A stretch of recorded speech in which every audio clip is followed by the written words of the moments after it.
Whether it's having day-to-day conversations or analyzing academic literature, mastering a language can be a challenge for most of us. So here are some tips to improve your English from the students at the University of Melbourne. When it comes to learning a new language, I have found that incorporating things of your interest into your ways of learning can be very effective. A great way to do this could be something like listening to podcasts about topics of your liking. It's super convenient, it's free, you can listen whenever and however many times as you want, and you can make note of new words and phrases which you can look up later. Pick your favorite TV shows or movies and watch them repeatedly. You can watch them the first time with subtitles on to focus on the visual cues, and watch them again with subtitles off to focus on the audio. Again, the key here is to focus on something you're interested in. For me, surrounding myself in English has really helped me to improve my language. I'm staying with the people from my country but speaking different dialects. This allows me to speak English all the time. If this is not possible for you, consider joining clubs or talking to yourself in English when you're at home. The point here is to integrate English into your lifestyle and activities. What has helped me considerably improve my English is reading. So my advice to you is to read widely, extensively, and read for leisure.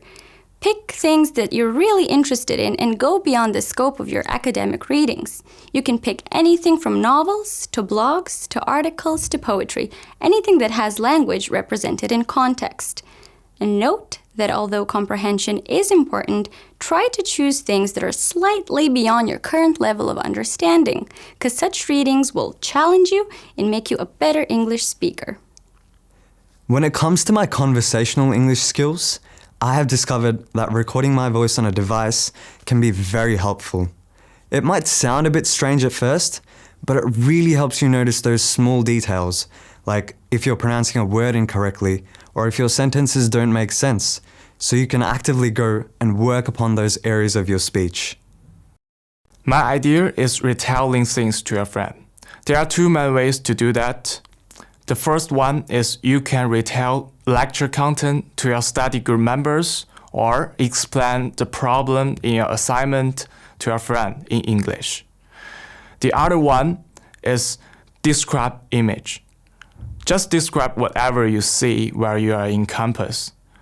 If your friend is along with you, you can ask them to ask you some pretty short questions and just answer it. It's a good idea to get a little notebook like this to keep track of any vocab that you're not familiar with. But do remember, when you record any of these new words, consider putting them into context. That is, write down the phrase, the expressions, and then the sentences, rather than just individual words. The next tip applies to both writing and speaking skills, and that's feedback. Whether it's a script for an oral presentation or written assignment, always look for critical feedback. Take note of feedback and act on it, particularly if you receive patterns or repeating feedback. Deliberately practice these areas. For instance, if you keep getting feedback that you speak too fast, deliberately practice speaking a lot slower. So, listen to feedback. Now here's a tip for a strong finish. Remember to go back and revisit what you've learned. Go back and listen to that awesome podcast again where you picked up the correct pronunciation of that really difficult word.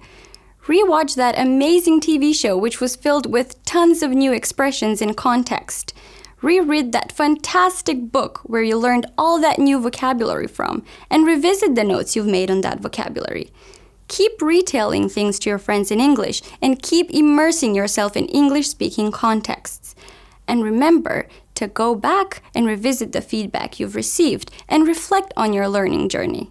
And then pick up right where you've left off, because improvement is a continuous process. For more tips and resources, search for Academic Skills UniMelb. And don't forget, have fun while you are learning English.